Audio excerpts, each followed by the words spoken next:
Il y a un truc qui m'est venu comme ça, d'un seul coup. Comme vous savez, demain aura lieu le tirage au sort de la phase de Ligue des Champions. Et tu peux possiblement tomber sur un groupe très compliqué, un groupe de la mort comme il y a un an. Et voilà, peut-être que par rapport au tirage au sort, tu peux recruter du lourd d'ici la fin du mercato. C'est pour ça que je me dis, bon, 3 à 5 joueurs peuvent arriver au Paris Saint-Germain d'ici les prochaines heures, dernières heures du mercato. C'est tout à fait possible. En tout cas, il y a un an, tu étais tombé sur un groupe très compliqué, très relevé.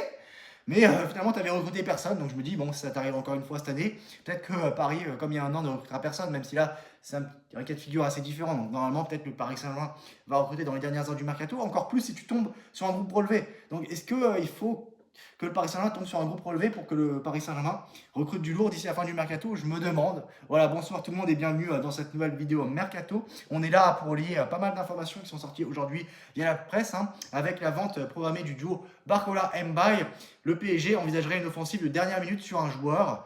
Ces dernières heures, Luis Campos, responsable du recrutement du Paris Saint-Germain, a clairement laissé entendre que les arrivées étaient encore susceptibles d'intervenir cette semaine du côté du Parc des Princes. Avec les ventes programmées de Bradley Barcola et d'Ibrahim Mbaye, l'équipe de Luis Enrique perd deux joueurs très verticaux et capables de donner beaucoup de vitesse, percussion et tout ça, de quoi donner des idées sur le mercato.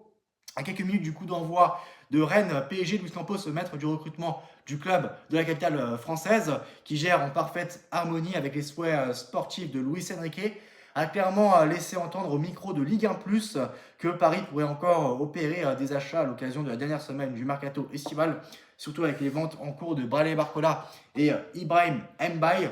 Luis Campos a ainsi affirmé: le mercato n'est pas fini, je comprends la question, mais vous devez comprendre ma position. C'est important de défendre le PSG et l'institution.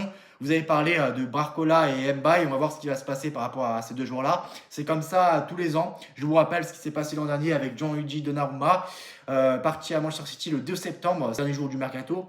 C'était vraiment tard, si ça se précise pour Barcola. C'est une personne importante, il faut préserver le PSG et défendre l'institution avant tout. La note se donne à la fin de l'année. C'est un mercato très difficile, comme tous les mercatos le sont lorsqu'il y a une Coupe du Monde. Les règles sont un peu différentes. Avant la Coupe du Monde, des équipes achètent tout de suite et un autre mercato arrive après la compétition. Donc il y a un avant et un après où il y a de l'inflation. Ce mercato n'est pas fini du tout, il est ouvert, même du côté des arrivées. Si on trouve une bonne opportunité, on va le faire. Donc, l'hypothèse qu'un recrutement soit opéré en défense centrale ne peut être exclue. Un autre mouvement apparaît très possible si jamais Bradley Barcola et Ibrahim Mbaye étaient vendus à Liverpool. L'achat d'un attaquant polyvalent capable d'apporter de la vitesse, de la verticalité et de la profondeur, sachant que ni Ferran Torres ni Mika Götze, les nouveaux arrivants, n'ont ce profil. J'ai pensé aussi à un joueur, on n'a pas trop parlé ces dernières heures, ces derniers jours, et qu'on avait déjà parlé un peu plus tôt dans ce mercato-là. C'est Charles de Ketteler, le joueur de l'Atalanta Bergame. Le club italien réclame 50 millions d'euros pour céder son joueur belge. Donc peut-être que Paris pourrait foncer sur lui. En plus, Paris cherche un autre buteur, on dirait, après Dembélé et Ferran Torres. C'est un joueur qui peut aussi jouer faux neuf, numéro 10. Il peut aussi jouer sur un côté, je pense. Donc c'est un joueur plutôt suisse qui peut être très important pour le Paris Saint-Germain, pour ce PSG de Luis Enrique, qui raffole des joueurs polyvalents. Donc pourquoi pas aussi recruter Charles de Ketteler. On en parle très peu ces derniers jours du Belge, qui avait fait une très bonne Coupe du Monde d'ailleurs, qui marquait but sur but. Bah justement, en parlant d'un joueur belge, et dans ce registre, un attaquant apparaît à ce jour en situation de départ potentiel, Mathias Fernandez Pardo, le jeune attaquant international belge du LOSC, fortement convoité par Arsenal. Son profil d'élément à très fort potentiel, capable d'évoluer à tous les postes en attaque, à tout pour séduire Luis Enrique. Il apparaît probable, quoi qu'il en dise, la direction de Lille, dont la position ferme actuelle semble surtout destinée à obtenir le tarif le plus haut possible, qui sera vendu si un montant conséquent est proposé, sans doute entre 60 millions d'euros et 70 millions d'euros. Un tarif gérable pour Paris, surtout s'il obtient un prix proche de 200 millions d'euros sur le duo Barcola-Mbaye. En l'état, rien ne permet de l'affirmer avec certitude et aucune information n'a filtré à ce sujet. Mais le contexte apparaît réuni pour que le PSG se penche de près sur le cas de Fernandez Pardo, si Barcola et Mbaye sont vendus comme prévu. Et justement, Paris veut faire ses courses chez un autre club nordiste et on est là pour en parler. Alors que Luis Campos a laissé entendre que le mercato du Paris Saint-Germain était encore susceptible de bouger dans le sens des arrivées durant la dernière semaine, les interrogations demeurent sur les profils de joueurs que le club de la capitale française pourrait recruter. Le nom du jeune défenseur lensois Ismaëlo Gagno a été évoqué ces dernières heures et il apparaît loin d'être à négliger. Donc voilà, Luis Campos n'exclut rien. Il ne faut pas négliger la piste Gagnou pour le Paris Saint-Germain. Donc c'est pas la première fois qu'on parle de lui. Et justement, on va encore parler de lui. Après, voilà, je vais pas vous mentir. Le Paris Saint-Germain et Lens, la relation qu'entretiennent les deux clubs, bah, c'est compliqué. Donc ça peut aussi influencer sur le transfert. Je me dis, bon, et je crois que Paris est plus. Ils sont dessus, hein, ils sont sur ce genre-là, mais plus pour l'année prochaine que cette année.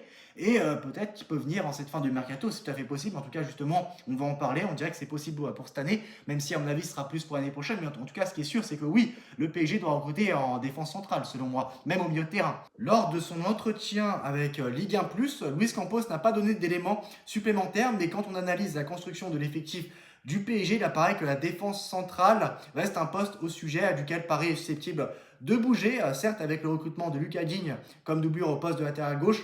Lucas Hernandez sera avant tout comptabilisé comme un axial, mais il n'en reste pas moins que l'équipe de Luis Enrique apparaît relativement peu pourvue à ce poste, surtout dans un contexte de haut niveau, puisqu'elle ne compte que Pacho, Marquinhos et Zabarni comme spécialistes du poste. Ces derniers jours, la piste menant au jeune Lensois Ismaëlo Gagnou a été évoquée pour Paris à moyen terme.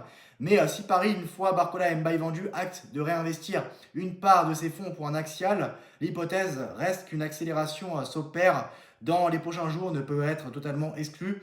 Le défenseur lensois qui franchit les paliers à vitesse grand V depuis un an maintenant affiche désormais un niveau qui le rend éligible pour Paris.